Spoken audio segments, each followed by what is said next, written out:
Michel Courchesne ne semble pas être à l'abri de tout soupçon.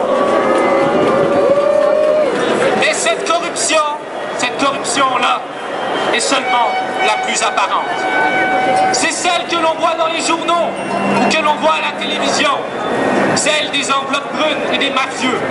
Mais en réalité, depuis plusieurs années, nous vivons dans un régime de corruption bien plus puissant qu'il n'a rien à cacher.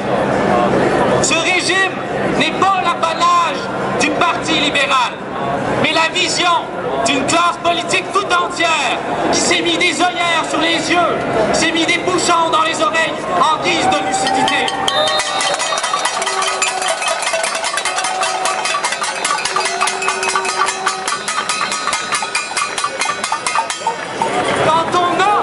Quand on a pour seul projet politique la croissance pour la croissance, la création de richesses à tout prix, on a déjà démissionné en tant que Premier ministre.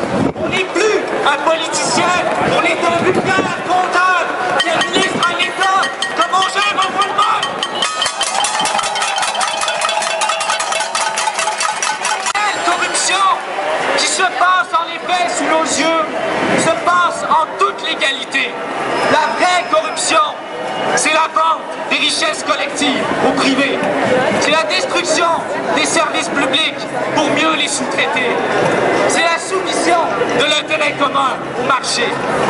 Monsieur Charest, nous ne sommes peut-être plus sur les bancs d'école depuis 4 mois, mais nous savons encore lire. Nous savons très bien que sur les plus grosses enveloppes brunes, il n'est pas écrit le nom de vos donateurs et de vos donatrices. Il est écrit le nom des plus grands pilleurs du Québec.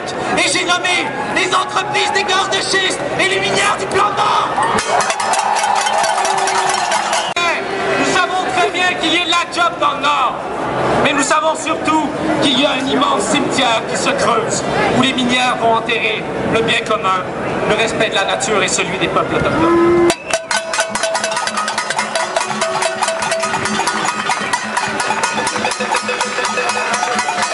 Nous n'avons pas arrêté de le dire, mais au risque de nous répéter, il faut le rappeler.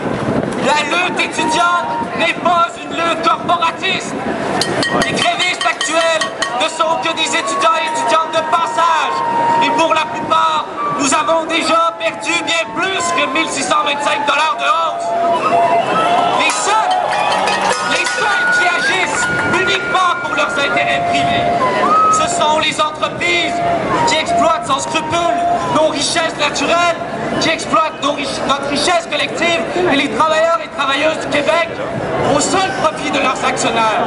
Au Québec, il n'y a pas plus grand corporatisme que celui des grandes corporations.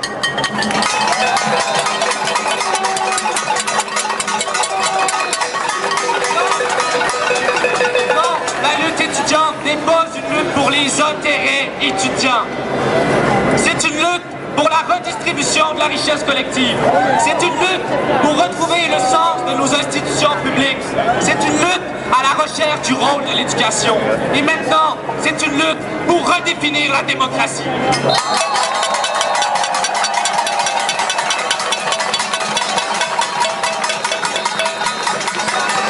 C'est un chaos qui est indispensable à l'imagination d'une nouvelle grammaire politique pour le Québec.